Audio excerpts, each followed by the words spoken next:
18 million federal taxpayer dollars, your money, to eradicate marijuana, while Colorado and Washington are selling it. Right? It makes no sense. Right? You have different levels of government doing exactly opposite things.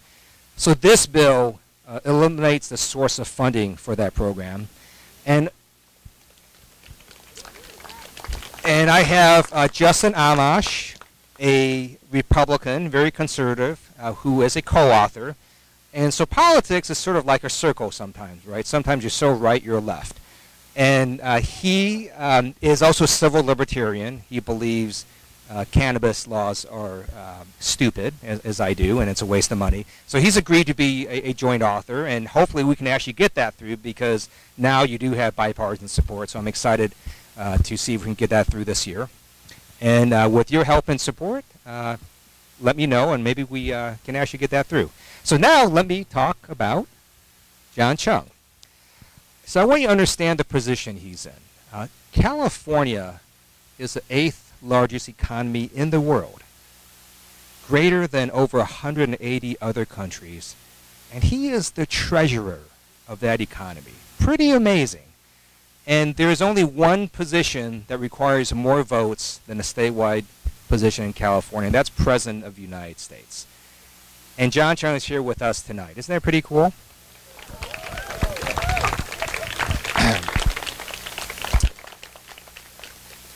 And something else that's pretty cool, I asked him, so what's, as a treasurer now rather than a controller, what's, your top priority? Of all the things he could have mentioned, he says climate change. So he is working on programs and legislation that actually will make it much more easy for people to retrofit their buildings. And that's a big deal. If you look at climate change, if you look at energy use, the amount of energy that buildings use are about the amount of energy that transportation uses. But far easier to try to green buildings, partly because it doesn't require a lot of behavior change. Right? If you want to have, let's say, a hydrogen car and have it take off in America, you need, one, manufacturer to make a lot of them. Two, you need a whole bunch of places to sell hydrogen. And then three, you need a whole bunch of people to buy these cars and then go to these stations. That's a lot of behavior change. But if this house had solar panels, it doesn't affect us. We wouldn't care. If this house had a more green construction, it doesn't affect us. So you can really retrofit in green buildings and really take a lot of energy use down. And to me, that's sort of one of the low-hanging fruits. And so I'm very, very excited that Treasurer John Chiang is working on that. And then let me sort of conclude by telling you a story about John. It was during the recession in California. I was in the state legislature, and it was a horrible time. And we were on the verge of what would be functional bankruptcy. States actually can't go bankrupt, but essentially we were at a point where we couldn't actually pay the receipts that we had to pay because the revenues weren't coming in. That's why, remember, we had to issue IOUs. And it was through the extraordinary cash management of the Comptroller's Office under John Chiang that we were able to keep California afloat and keep from defaulting on all these bonds. Because if we had done that, our credit rating would have dropped even further. It would have jacked up interest rates and made it even more harder for us to come out of that recession. There's been articles in Wall Street at the time. If you read them, they'll say it was because of the phenomenal cash management of State Comptroller John Chiang that actually kept our bond rating afloat and allowed California to make it through that recession. So he has saved our state and you billions of dollars.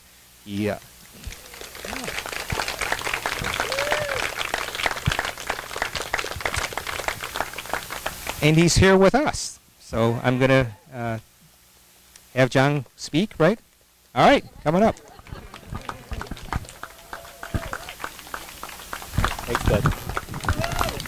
Well, good evening. I just want to begin by thanking all of you and Cara and the leadership. 10 years ago, I moved from the, doesn't seem that long ago, but 10 years ago, I moved from the San Fernando Valley down to West Side / South Bay. And I left a lot of friends back there. I got my political start in California just volunteering with the Democratic Party of the San Fernando Valley and the Chatsworth Democratic Club. And so while I was excited to move down south, I was thinking, I'm going to leave, you know, hundreds of really dear friends that we had gone through the trenches on so many battles, and it was going to be hard. But this is my new home, and it's because, in large part, because of all of you and your incredible care and passion. And so from the very bottom of my heart, I just wanted to begin with the most important point by thanking each and every single one of you for your incredible support throughout my tenure as being a member of your club and other clubs down here. I want to thank my friends. People oftentimes reference that I talk about economics, sociology. People oftentimes reference that I talk about healthcare, sociology, economics. I wrap it. So one of those principles, I was a finance major, speak a lot about other types of topics, but whether the discipline is sociology, economics, management, one of the things they always point out is the people in your inner circle make a huge and profound difference in your happiness and your success. And you can see why I am so successful is that I've been incredibly fortunate to work with extraordinary elected officials. Right? I like my elected officials serious, compassionate, hardworking, and trustworthy. And I can't speak higher than the individuals that you've heard tonight. I'm so proud of Ted. No disrespect, Ted, but I'm getting sick of being called Ted Lieu. I got called Ted Lieu last night in Agora Hills. Right? I keep trying to tell people, right, and don't share that. It's like, hey, I'm fatter than Ted. I wear glasses. He's smarter. But he's great. I call Ted the younger, better-looking, smarter version of me. Right? We both went to Georgetown Law. He was editor-in-chief of the Law Review, like President Obama was editor-in-chief of the Harvard Law Review. But Ted, I'm very proud of you. He's the president of the freshman class back in Washington, D.C. Some of you saw early on climate change, on international policy. He was quoted very quickly because he's shown great expertise and ability to grasp complex materials. I wanted to thank Anthony. Anthony is somebody I hold really dear, and as I point, I really care about who I serve with. And so as you have this transformation, as you have term limits, I really hope for all of our sake that Anthony ascends to the highest level, because he is really a person of special qualities and characters. He's sharp, but he brings everybody into the fold. You should have seen what he did with water policy, taking that argument up and down the state, bringing people on a really complex issue where people won't come together to resolve issues that have near existential impact to the state. He was a breed apart. So Anthony, I just want to thank you and hope for all of our sake that the very best happens to you in the Assembly. And then he has a better half, Annie, so we all like Annie. And then Ben has made a powerful, quick difference in the state Senate. We all saw he works really hard. He's really engaged. He's incredibly accessible in Sacramento. And so you're doing a phenomenal job right off the bat. So Ben, I am incredibly appreciative of what you're doing. And you're making sure that this whole section continues to be highly represented up in the state Senate. And then I wanted to take up Mike Bonin and Ron Galperin's issue. So did Ron leave? So when you see Ron, I want to offer this issue. Ron's done a phenomenal job for transparency in regards to the finances for Los Angeles. The great thing about Ron is he takes others' ideas, he talks to you, he works on it, and he produces a better product. And so he mentioned the By the Numbers website. I just want you to watch the national news this week. There may be something that may come out about By the Numbers website. If you saw what I've done with the state's finances and its transparency, it's received recognition. It helps the state's credit position. When the state's credit position is improved, that means we save a lot more money for each and every single one of us, for health care, for education, for infrastructure, for environmental wellness. And so watch what happens in the next few days about the discussion about by the numbers. But share with Ron, I want to offer him an idea. Because I left the controller's office, one of the things I wanted to do is get, with RFID and other sensors, real-time updates with the use of state money. So if we have a construction project, right, and then you can, it's sort of like what at a restaurant, right? You're monitoring how much food is being sold. I want to do that with the state's project. So I want Ron to be the national lead on this. So tell Ron an idea which I hope he will get national acclamation for, tying in what they're doing with Los Angeles. He's already doing a great job, but tying what's happening. What are you doing with bike lanes? What are you doing with building projects for homelessness? How is it creating jobs, right? What materials are you using? How do we source that material here in the state of California? Because it creates jobs. And then talked about. So in my inaugural speech as the treasurer, I mentioned I was going to focus on 3 priorities. Number 1, I was going to work on access to affordable housing, what Mike talked about. Number 2, I was going to work on climate change, and I'll talk about a little bit more details. And number 3, I was going to work on income inequality. Now, if you watched my service, this is my 17th year in office, it hasn't changed. It hasn't changed from the Board of Equalization to the Controller's office to the Treasurer's office. My work is uninterrupted. I don't change my values. Right? I worry about the economic and financial growth because I care what happens to the soul of Californians. I care what happens to the soul of Americans. And it's based on each of our stories. Ted tells this really compelling story about his parents coming in from Taiwan. My parents came from Taiwan. How he's in Cleveland, Ohio, right? And they sold stuff at a swap meet. Right? Then it's the first swap meet, then it's the second swap meet. Story's not that different. My dad came to this country with 3 shirts, 2 pairs of pants, less than $100 on his pocket to try to learn his 5th language, English, to pay for his PhD, because he recognized that the United States was the best place on this globe to come to if you wanted to provide the best opportunity for your kids. Now, my dad was incredibly bright. My mom was incredibly bright. My mom worked really hard. She scrubbed floors to pay for her English lessons. Right? So it's that drive and that belief. But what my parents didn't get an education in is financial education. Right? And that's where I went to. But they provided great lessons that I apply today in the Treasurer's office. I handle the state's scholarship program.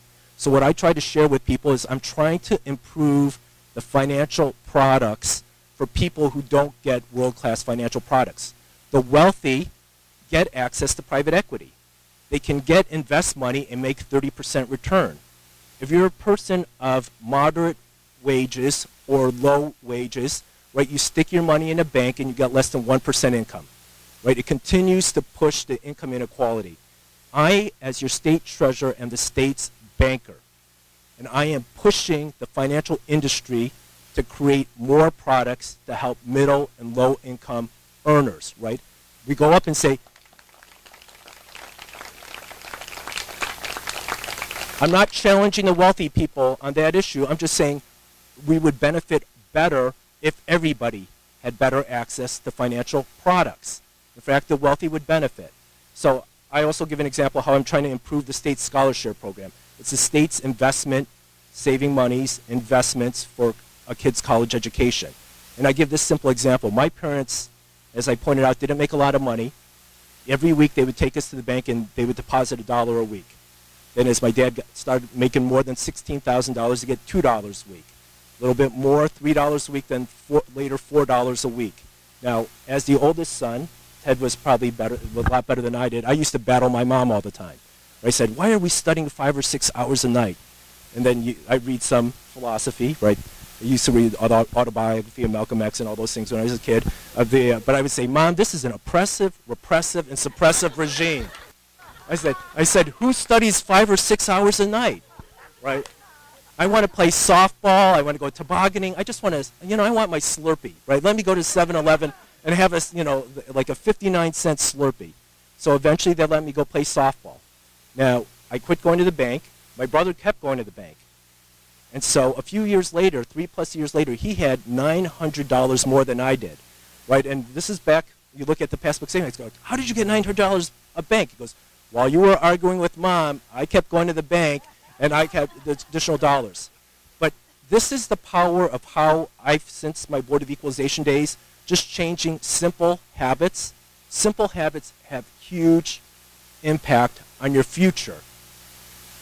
If all of us, and I have 6 godchildren, started saving $4 a week, if you gave up a Frappuccino a week for the last 17 years, you could pay in full, plus with extra cash, even without interest, a community college degree today in the state of California.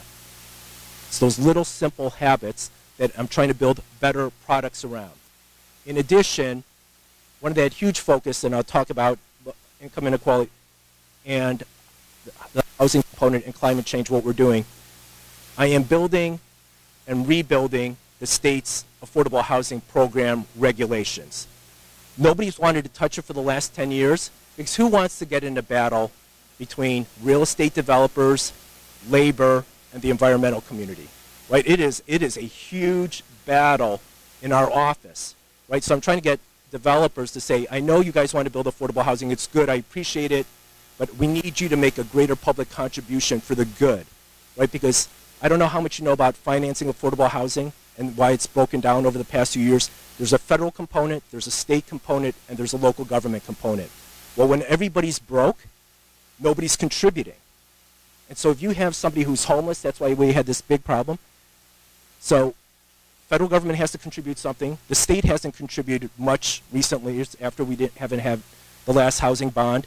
And after the loss of redevelopment agencies, you don't have local governments contributing that 20% set aside. So those pieces are broken. In addition, you have a low interest market, so the federal government's tax credit isn't as valuable. Right? When you get a tax credit and you can go at 1%, right, you're thinking, oh, I'm not going to get much of a benefit on this tax credit. So what I'm trying to do is rework all those rules, get everybody to make a sacrifice so that we can do deeper affordability of housing, right? Because everybody wants to come in easy, right? They say, oh, we want to come in at 60% of median. Well, what if you have a child with special needs? What if you have a senior who has a chronic and debilitating health issue? What if you have homeless so that they can't contribute $100 a month or $200 a month or $300 a month? They won't cover those individuals. So I'm trying to get everybody to the table to tackle the important issues at the front. I'm also working on income inequality. So I'll give you an example. So tied to climate change. So Anthony was one of my champions. A few years ago, I pushed, some of you heard me at the State Democratic Convention, I was pushing so that we would do more commercial energy retrofits. That's part of the SB 350. Right? We're trying to reduce emissions from commercial energy, the carbon footprint, by 50%.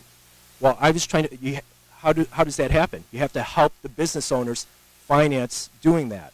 So we try to do something where we would take those loans, we would actually run separately independent analysis to see what the commercial building savings would be if you put enhanced energy features. We would package those loans, we would securitize it, bring those monies back into the state system so we can create that next level of financing. So Anthony carried that for me a couple of years ago. I deeply appreciate it. The state still hadn't got out of its financial troubles. But the good news is that we've taken it to the governor, we've taken it to the Senate President Pro Tem. This is one of those ideas. If you remember a few years ago, this was one of the top ideas that we pushed out, and President Obama's Department of Energy said it's the best idea that they heard from a state level government that they offered. So it looks that it's going to go forward this year, and so we're very excited that we're going to push out the commercial energy retrofitting. Now, in regards to further climate change,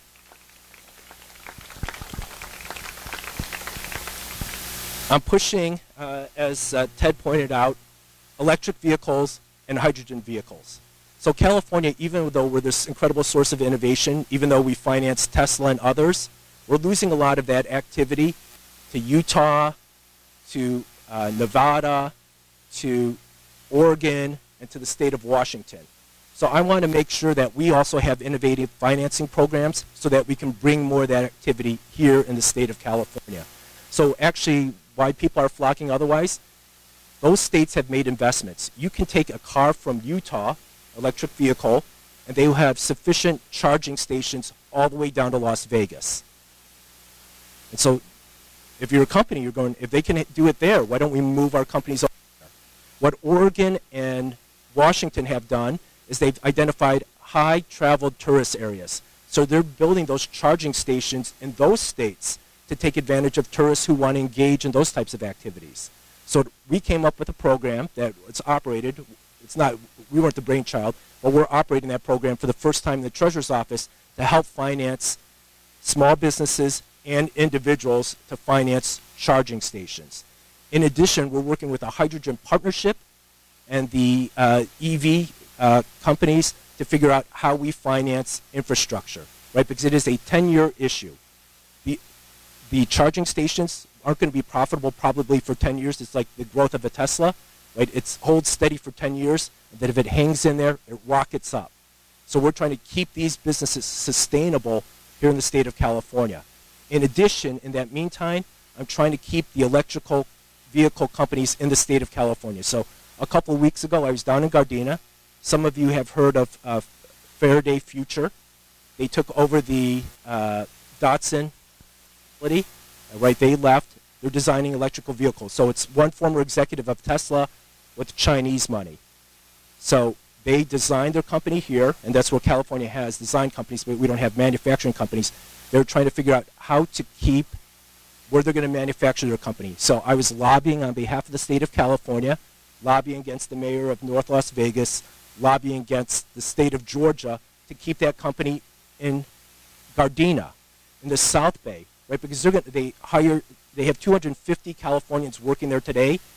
That will expand if they manufacture to 5,000 jobs. So I'm going to be at the grassroots level.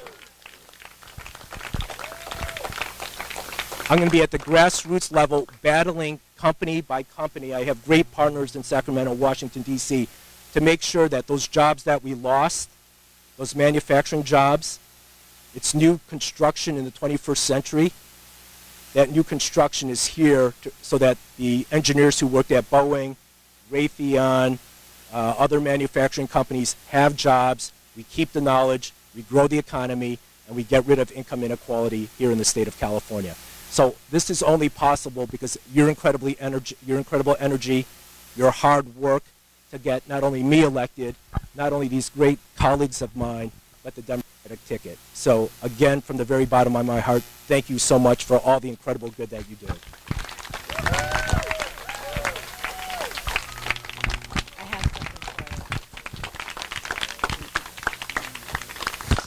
Oh, wow. Yes.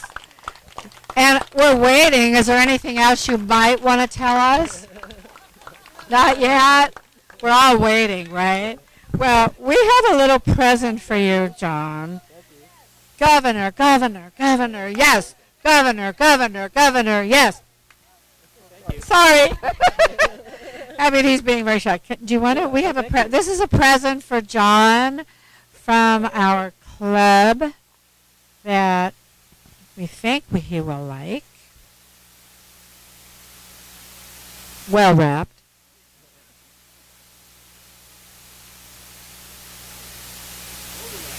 Oh, wow. It's a dollar bag. It is a solid brass money bag with his name from the 40s. It is an antique from the 40s. And this is our name. Thank you. Thank you. That's so beautiful. So it's actually a paperweight or a dollar bill weight, or you can even put flowers in it if you want. It's for your desk, your treasurer desk, right? Anyway, thank you all so much for coming. We really appreciate it. We love our speakers. I mean, I'm so happy to get to know you, Anthony, really. It's a pleasure. Thank you for coming down. Ben, of course. And the Trump. Are we going to get a Democratic president? Yes. Yeah, huh? Do we want this clown? No. But we love John Chiang. Thank you so much for being our honoree. And we'll see you next time. Okay. Dessert and coffee, everybody inside, okay? Thank you.